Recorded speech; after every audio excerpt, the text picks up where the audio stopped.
Hey, welcome back to another video. Conscious Casey here. If this is your first time, I'm glad you're here. If you haven't subscribed to the channel, please do. Today we're talking about narcissism. Does anybody know a narcissist or anybody with narcissistic tendencies in your life?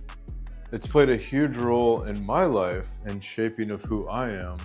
Actually, you know what? The biggest thing that I have made peace with narcissists in my life is they can't do anything else. They are incapable of change. Narcissism. I call narcissists that I know terminators. Why would I call them terminators? Now, this doesn't describe all of them, and I'm just gonna go through what I know about narcissism, okay? I call them terminators, first of all, because I'm an empathetic person. People call it empath, okay? And I feel for people and I understand them and I can feel their emotions, and I have compassion and empathy for them. Now, when a narcissist comes around, they prey on that, okay? And they're attracted to that because then they know that they can play me like a fiddle. This is in the past, okay? So they're kind of like seek and destroy, right? They come through and they find an empathetic person and they attach to them, and they first thing they do is love bomb.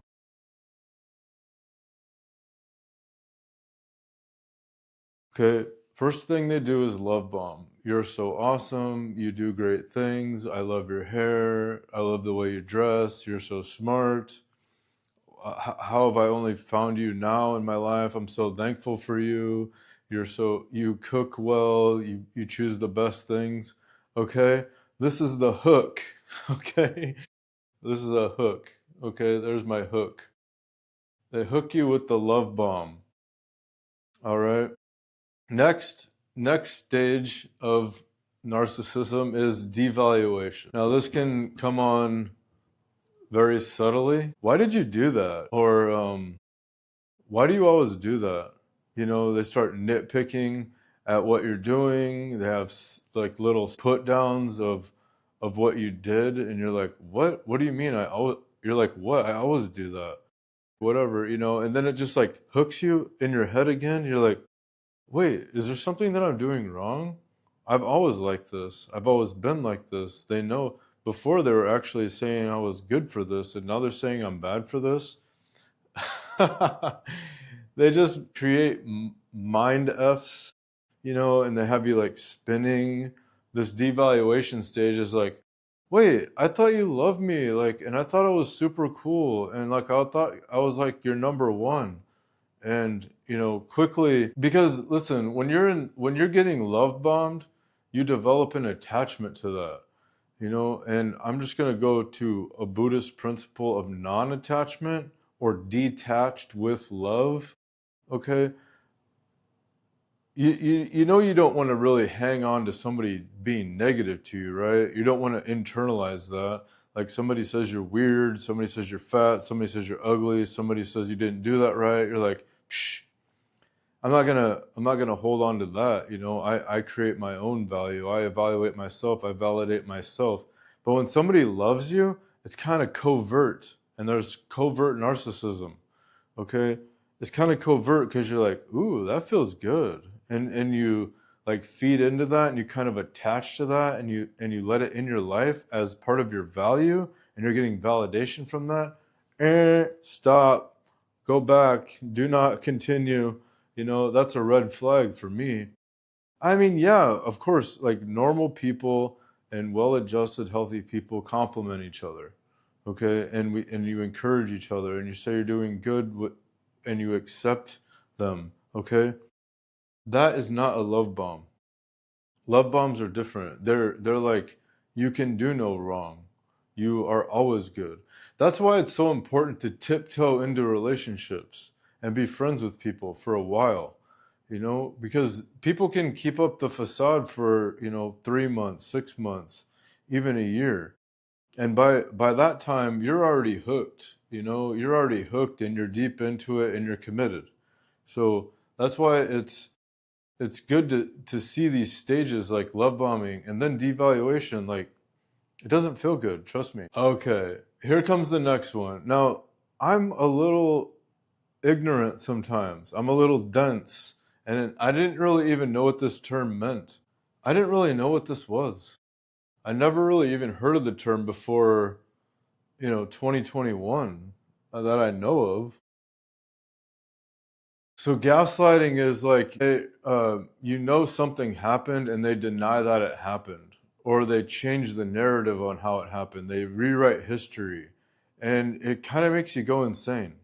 As a sane person, it makes you go insane because you're like, I know I told you to do that, and they're like, no, you didn't. You never told me that, or we never did that, or something like that. Or you catch them in a devaluation and you call them out on it later and they're like, that never happened. I never said those words. Why would I say that? I love you. What? Okay, here's another hook. Okay, now we're just completely screwing up our mind because you're not crazy. It really did happen. And they really are a big, huge, giant red flag. Okay? If this is happening to you and it happens on repeat, see my other video about opening our heart and healing trauma, because this empathetic, narcissist uh, pattern of attachment goes right back to trauma. It goes right back to old patterns. It goes right back to having our heart blocked and being needy. Because when you're whole and complete and okay with yourself, and somebody comes in your life, starts pulling this bullshit, you're like, oh, hell no. I'm not doing this, you know? But it did take me a long time to figure that out. All right, here's the next one. Projection. Okay. Now, these things can be done by normies as well, at certain points, very minorly. Everybody projects on other people sometimes. It's really just the awareness, and this is like a pathological level of projection. I'll give you an example. Like when somebody says, or somebody does something wrong. Okay, your spouse, who is possibly exhibits some narcissistic tendencies, you say, hey, can you pick up the kids for their appointment? And then they miss the appointment, or they don't call the school, or they call and cancel the appointment. Anything outside of what they actually were supposed to do and agreed to, then they don't accept the blame. They make excuses for it. And then they start gaslighting you about they didn't do what you're saying that they did. And then you get super pissed off. And then all of a sudden they're yelling at you because you're mad. And it's like, what? I was the one that actually, you're the one that missed the appointment and you didn't get the kids do the thing. And yeah, okay. I'm just saying, like, this is how the cycle goes. And then all of a sudden, you're the crazy one. Okay, the other part of projection would be like they're exhibiting something like selfishness, and then they call you selfish, and that's kind of a gaslight in itself. If you're like trying to take care of something and you're like, hey, I really needed you to do this. And they're like, you're being so selfish. When actually you're like, I need your help. And they're just being selfish and pushing it back on you, projecting onto you that you're selfish, when actually they're the one being selfish because they won't compromise, they won't come to an understanding, they're not even listening, they're not present, they're just deflecting everything you're saying. It's madness. Hey, another one that I thought of. Actually, I already ended the video, but I'm coming back because I can't leave this one out. Okay, it's called I can't accept blame. I can't take responsibility. Okay, this is like one of the true tests of the deep down, deep seated, I'm never gonna change kind of illness that's called narcissism. And that is They cannot apologize. I've seen this. One thing that about this is they can't take responsibility for the wrongs that they've done, especially really bad wrongs, but it doesn't really matter. It's like really anything. The only reason why they would ever apologize is to get you to shut up. That's it.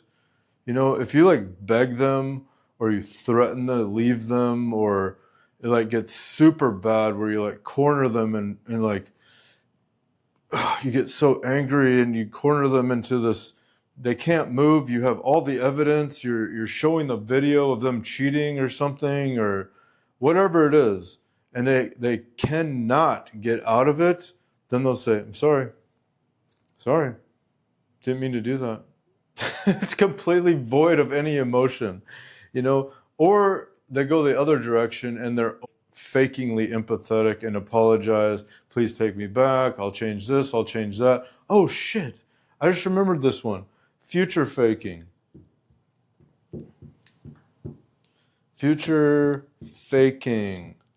Gosh, all these are coming up, okay? Future faking. What is that? I'll change in the future. I'll go to therapy. They go once, they'll never go back. Or you ask them to take a course, you ask them to read a book, you send them an email to ask them to read it. Hey, can we discuss this later? Yeah, sure. Then you call them out and you're like, I'm too busy. I got this going on. I got that. I'm just not feeling it. Full of excuses. Future faking. Yeah, I'll do that later. It's like I heard about it one time about throwing you a piece of gristle. They're like, here's a piece of gristle, so you'll stay with me. Not a piece of meat. I should think of something else. Here's a crumb. They're breadcrumbing you. You're like, I think they're going to compromise. I think they're going to go to therapy. I think they're really going to try this time. We're fooling ourselves, okay? I'm sorry. And it actually kind of hurts my heart just saying it like that, because I know people are hurting out there in these relationships.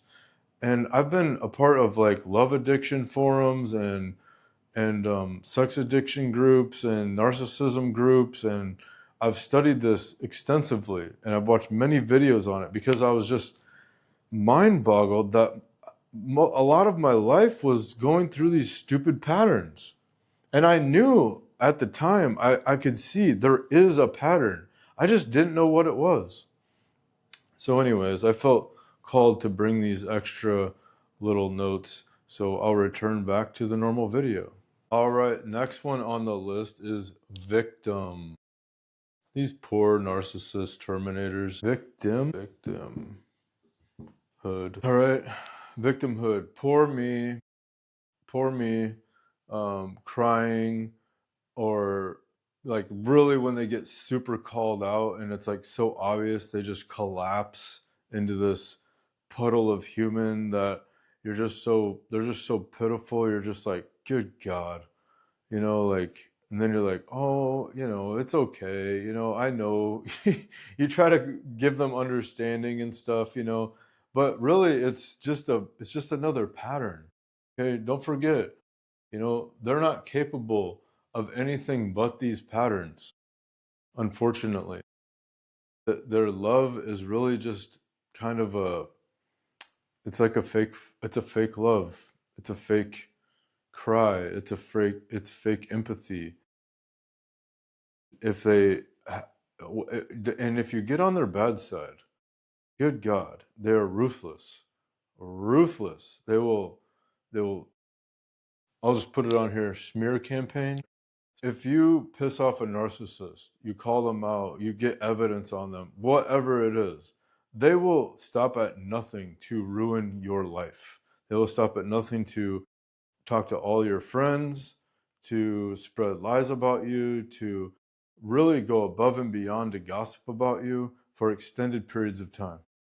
And you feel really helpless during this period of smearing because you've tried so hard in the relationship, and you try to show the compassion. You give them 100 different types of chances and like compromises and therapy, and please do this, and please, communicate, and can you please, hear me and feel my heart and, reciprocate. This relationship is never reciprocal. They're a taker and a manipulator, and you're a giver, and compassionate and loving and trying to, have a good relationship. On the flip side of this, us empaths are part of the equation here. Okay, we're not completely innocent in all of this, and when we're dealing with a narcissist like this, we start mirroring these things back to them in some fashion sometimes. Okay, and then we can get confused, like, wait, maybe I'm the narcissist. Anyways, it's very it's a very ill pattern. Okay, and it's only by getting away from this and going through it multiple times, and then like really getting mindful and aware of the pattern and writing it down. And when I wrote down in my journal, like, this is happening and that's happening and this is happening again and that's happening again, and then this and this and this happens and now this is happening.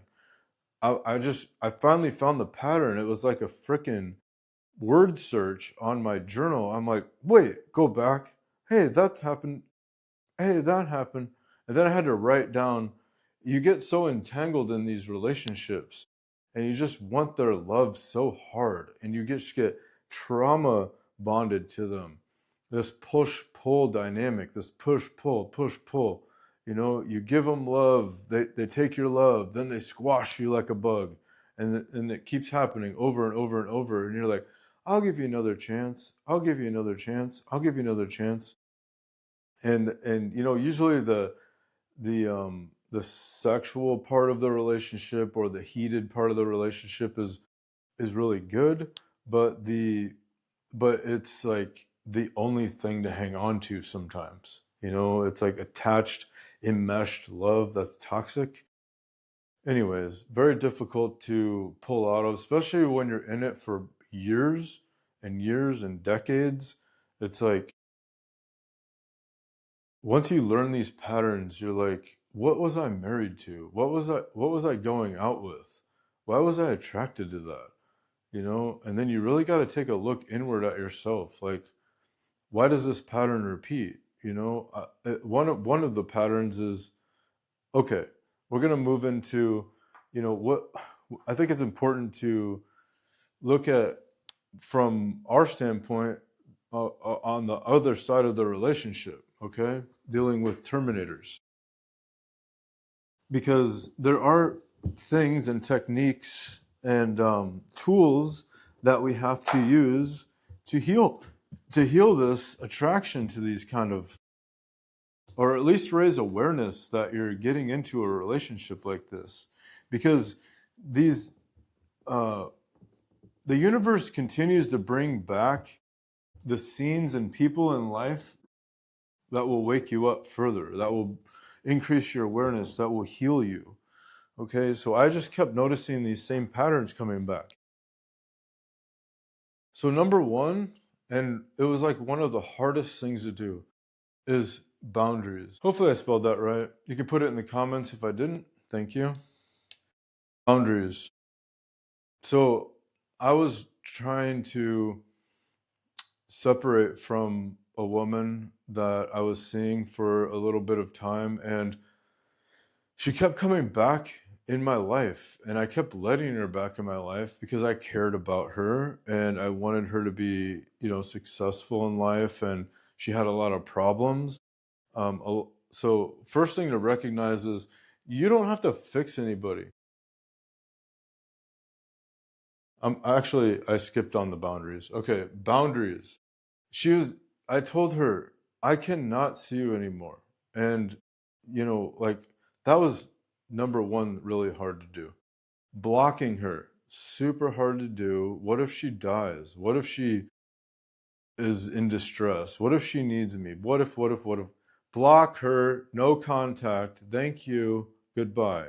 Everybody's responsible for themselves in this life, okay? You're not responsible to fix anybody.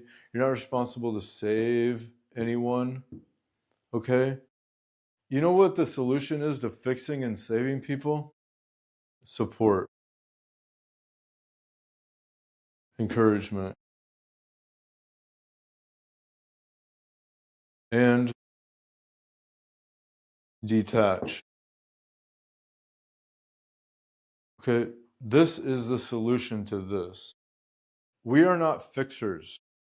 People need to fix themselves. We are not savers. We are not going to save anybody. Okay? I'm sure there's exceptions to this. This isn't black and white, but I'm just saying, like, in the realm of narcissism, in the realm of relationships, you should not be trying to fix people, and you should not need to save people. You can save people from a burning car. You can save people from drowning, okay? But like mentally and emotionally, they got to fix themselves, okay? So for people, we're not going to leave them abandoned. Sometimes you need to, though. That comes back to boundaries, block, no contact. We can support them. By support, is really just encouragement. You're doing good. Keep going. Detach. All right. My value and my emotional state is not attached to theirs. I get no value from them telling me I'm good or bad. And my emotional state does not have to vibrate at the same emotional state they are. If you need to know about vibrations and emotions, I have a video for you. I'll put it up here. So back to boundaries, block no contact. There's a thing called the Hoover maneuver, okay? After you've blocked or after you've disassociated with them, after you tell them you don't want to talk to them anymore, they will maniacally wait a few days, a week, a month, a year, and then you'll just get some random text out of the blue. Hey, hope you're doing good. Trying to hook you back in. That's called the Hoover maneuver, okay? Don't fall for it, all right? Keep them blocked, no contact, all right? If you're healed and good with yourself enough, and you really are, don't fool yourself, then go dip your toe in the water again. You know, I'm not saying that you have to do anything. This is all just an experiment. I did this myself, and I was able to say, hey, hope you're doing well as well. Hope you're doing good too. Thanks. And that's it, you know. But I'll tell you, there was the tendency to let them back in my life. But I was like, why would you go backwards, Casey? Don't go backwards. We're moving forwards. All right. So the last thing I'm going to say here, and it's one of the most crucial things that you can lean on. It's always okay to take care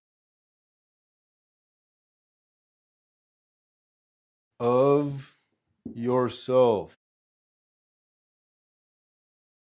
This goes for any kind of relationship, any kind of interaction, whether at work, whether in a narcissist relationship, whether in a regular relationship, whether in a friendship, it doesn't matter, or with a stranger. This is like, if there was any golden rule for yourself, it's always okay to take care of yourself. So if you find somebody that's always dysregulating you, always pulling these BS patterns with you, the victimhood, the pushing pull, the love bombing, the devaluation, they break your boundaries when you set them. It's okay to take care of yourself, you know? Block, no contact. Goodbye. I only get one life to live. Life is short. I don't have time to go through this repetitive cycle with you. You know, I wish you well on your journey, you know. I think I'm going to leave it there. Just, it's okay to take care of yourself. And if you're hurting, if this is like a thing that you're dealing with, I have more resources that I can help you with. Please hit me up. And I do provide support to people that are going through things like this, or if you need anything else, my links are in the description. So I'm going to leave it at that. I wish you well on your expansion of consciousness. I love you. I'll see you in the next video.